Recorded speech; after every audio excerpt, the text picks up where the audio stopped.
Hello and welcome to the Listening Post's unboxing channel on YouTube.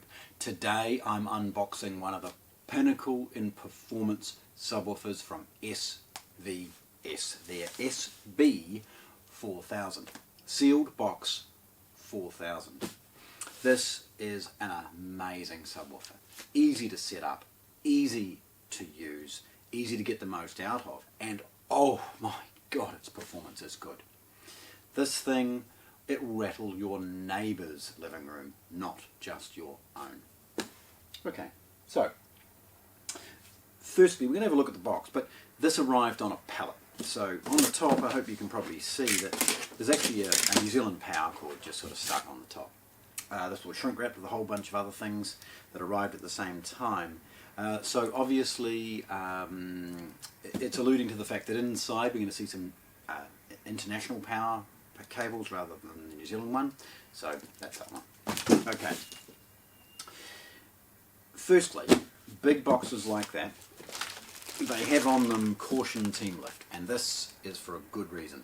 These are really big, really heavy subwoofers, and because of that they're double boxed, and getting them out of the box one by one with one person is a challenge. I will show you, however, some of the techniques that I've utilised over the years to do exactly that. So we'll have a quick look. Packaging. Firstly, it's got handles, 2 on each end.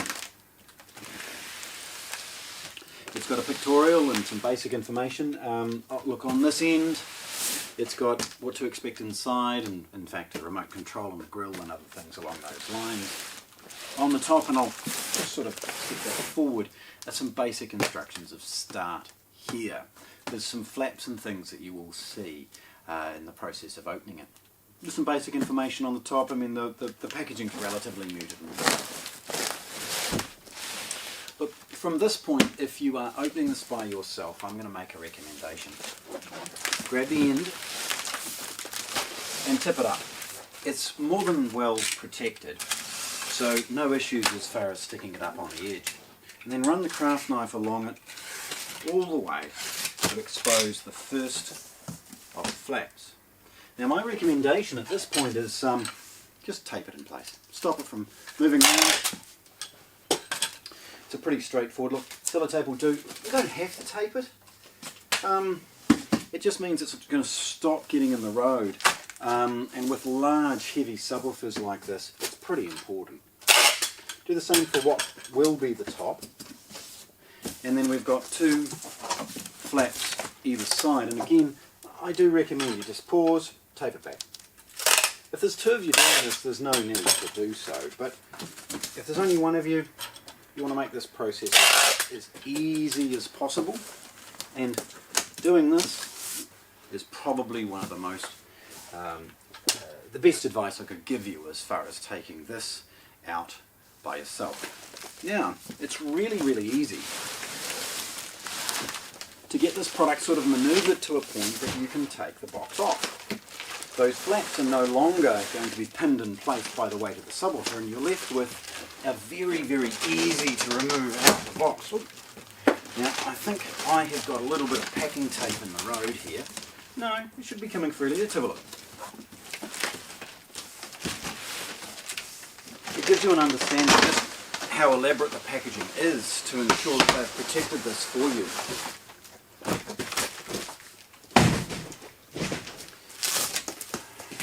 What's actually happened, and the reason it didn't come out so easily, is that some of this tape is rolled while they've been packaging it, and of course it's stuck on the inside.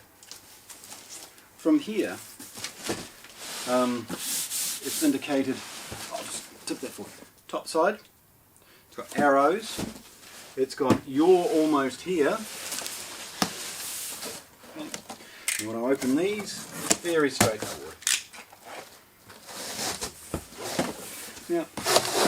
Now that you're inside, again you've got an option at this point of how you want to proceed.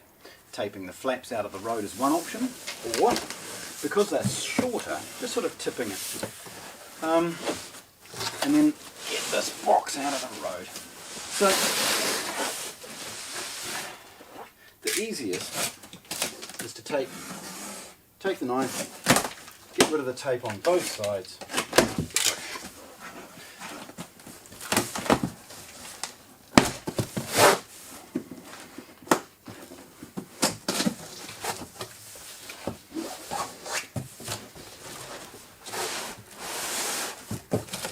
Now, so I stay in frame, I'm just going to rock this backwards a little bit, and then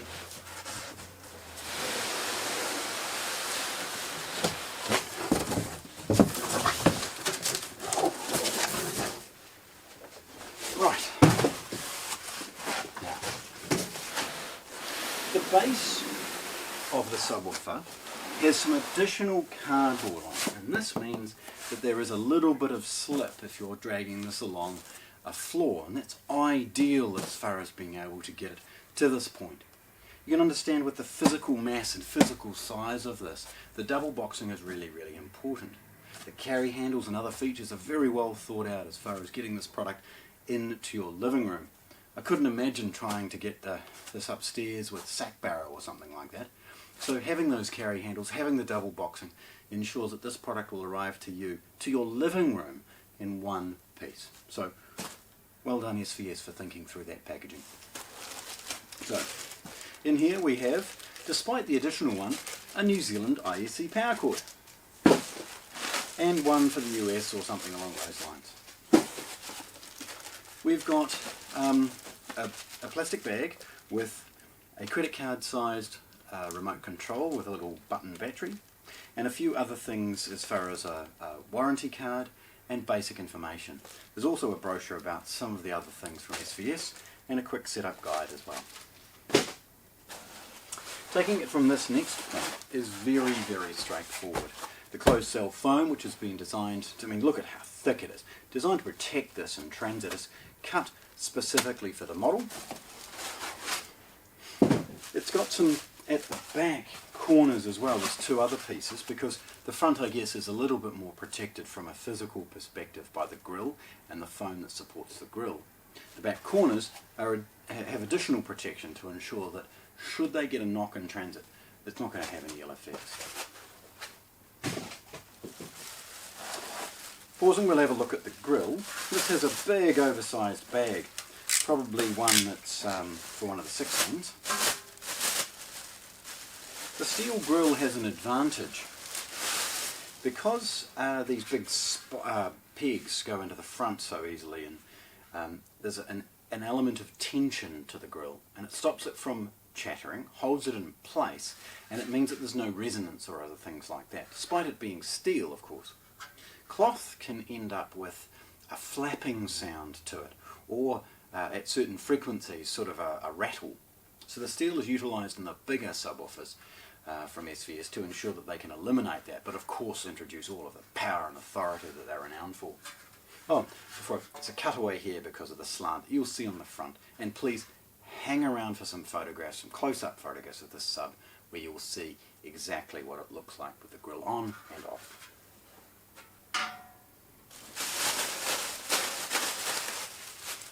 The next step's pretty straightforward.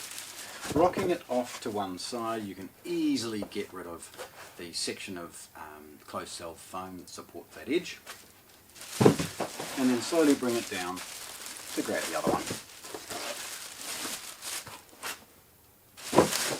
The bag is taped closed on a couple of pieces, a couple of points, and exposes an inner fabric cloth.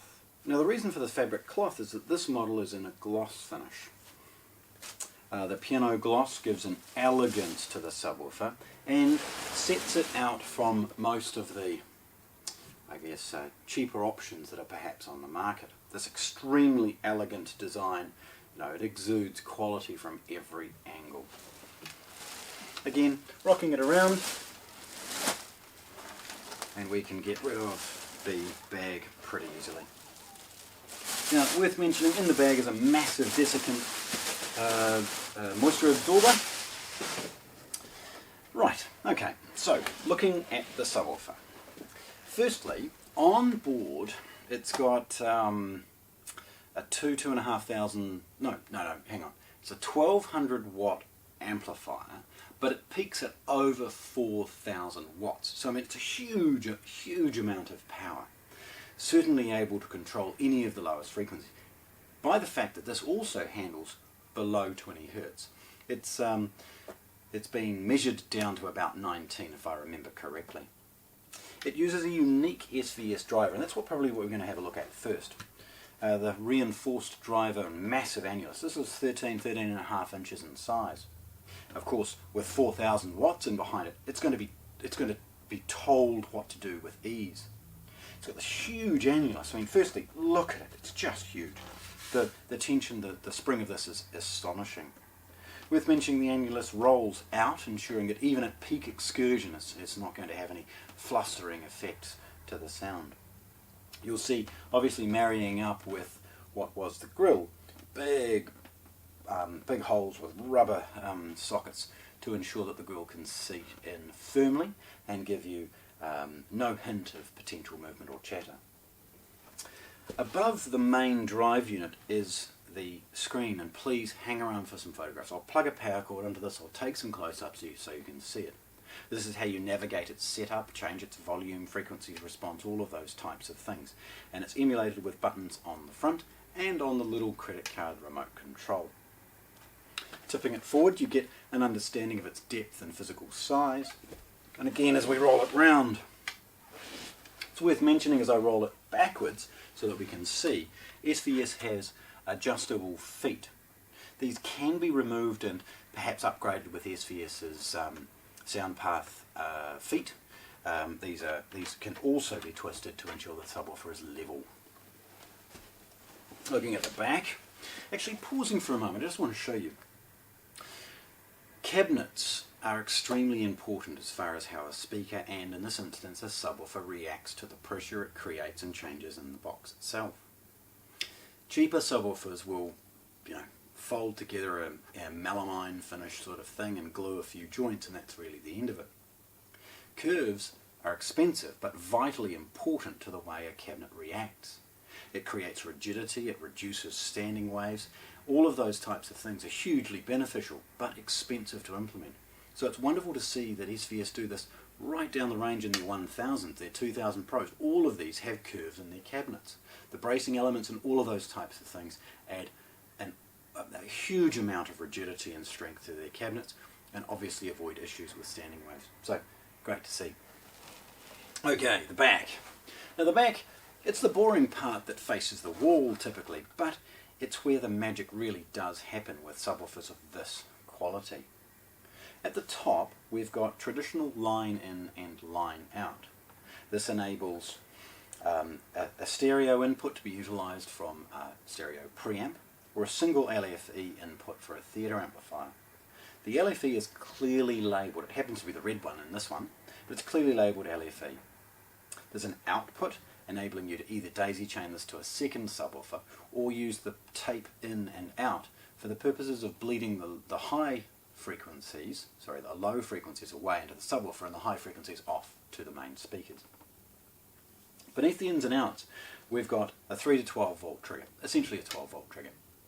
This enables the 3.5mm mono cable to be connected to the subwoofer, and when the trigger of the theatre amplifier is activated, i.e. you turn on the theatre amp, it forces the subwoofer to turn on as well.